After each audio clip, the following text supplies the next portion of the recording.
Hello बच्चों, let's read this question. So this question says, we consider a thermodynamic system if W represent the increase in internal energy and W represent the work done by the system, then which of the following statement is true? Okay. Option A में W is equal to minus W in an adiabatic process, B is equal to W is equal to W in an isothermal process, C is equal to W is equal to minus W in an isothermal process and D is equal to W is equal to W in an adiabatic process. Okay. तो चलिए बच्चों हम यहाँ पर इस question को आप solve करते हैं।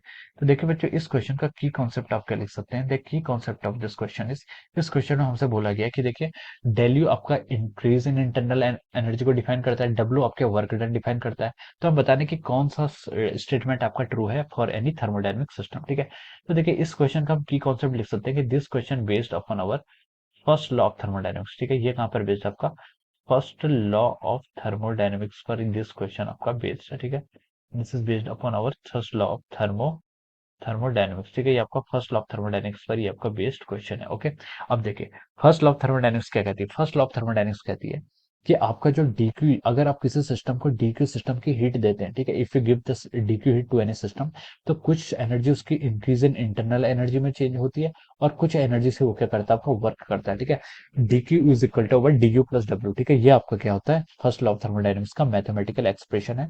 The amount of heat given, dq आप हीट दे रहे हैं तो कुछ हीट से क्या करता है, वो वर्क डन करता है, और जो हीट आपकी बचती है उससे क्या करता है, उसकी इंक्रीज इन इंटरनल एनर्जी यानी कि टेम्परेचर को इंक्रीज करता है। ठीक है, दिस इज फॉर अवर, ये आपका क्या है, आपकी फर्स्ट लॉ ऑफ थर्मोडायनेमिक्स है। ठीक है, ये सबके लिए ट्रू है, आइडियल गैस के लिए भी ट्रू है और आपका नॉन आइडियल गैसेस या real gases, van der Waals gases, सबके लिए ट्रू है। Okay, this is our first law of thermodynamics. अब चलिए क्वेश्चंस पर आगे मूव करते हैं। इसने बोला कि W represent the increase in internal energy. ठीक, डब्ल्यू आपको वर्क डन है, तो कौन सा स्टेटमेंट ट्रू है। ठीक है, चलिए अब स्टेटमेंट बाय स्टेटमेंट हम आगे मूव करते हैं। तो देखिए ए में क्या बोला है, ए में बोला गया कि W is equal to minus W in an adiabatic process. ठीक है, अब देखिए एडियाबैटिक प्रोसेस है अगर आपकी, ठीक है, फर्स्ट में देखिए एडियाबैटिक प्रोसेस। ठीक है, एडियाबैटिक प्रोसेस में क्या होता है, आपका एडियाबैटिक प्रोसेस होती है जहां पर आपकी डेल क्यू कितना होता है, जीरो के इक्वल होता है, यानी कि आप सिस्टम को कोई भी हीट नहीं दे सकते नहीं ले सकते, डेल क्यू आपका जीरो के इक्वल हो जाएगा।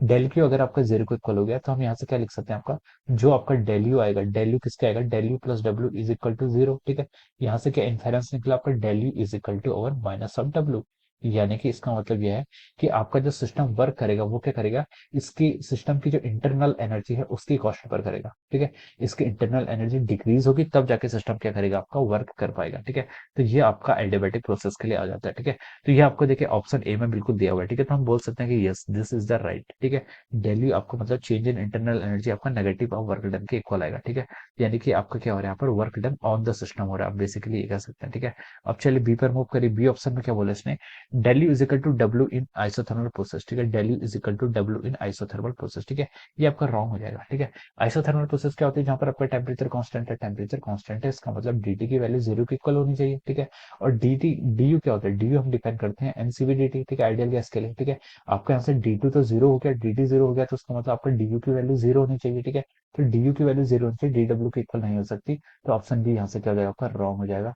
अब हम देखिए ऑप्शन सी की तरफ मूव कर रहे हैं। ऑप्शन सी में इसने बोला कि del U is equal to minus of W for an isothermal process. तो अगेन मेरा स्टेटमेंट वही है, डेल यू किसके इक्वल होगा, जीरो के इक्वल होगा, ये आपका ऑप्शन राइट रॉन्ग हो जाएगा। डी में उसने बोला कि del U is equal to W. ठीक है, कि आपकी चेंज इन इंटरनल एनर्जी होगी और वर्क के इक्वल होगी in case of our adiabatic process. ठीक है, तो ये स्टेटमेंट भी आपका रॉन्ग है just because of the sign, sign यहाँ पर नेगेटिव होना चाहिए। ठीक है, यानी कि आपका वर्क डन क्या होना चाहिए, ऑन द सिस्टम होना चाहिए, लेकिन बाय द सिस्टम बोल रहा है, तो आपका ऑप्शन डी भी यहाँ से कर जाएगा करेक्ट, सॉरी इनकरेक्ट हो जाएगा। ठीक है, तो हमसे बोल रहा था कि कौन सा ऑप्शन आपका ट्रू है, तो हम लिख सकते हैं यहाँ से जो आपका ऑप्शन क्या आ रहा है, ए आ रहा है। ठीक है, option A is the right answer, या फिर लिख सकते हैं option A is correct answer of this question. Option A क्या हो जाएगा, इसका राइट आंसर हो जाएगा। Okay, so I hope you all understood this concept. All the best and thank you so much.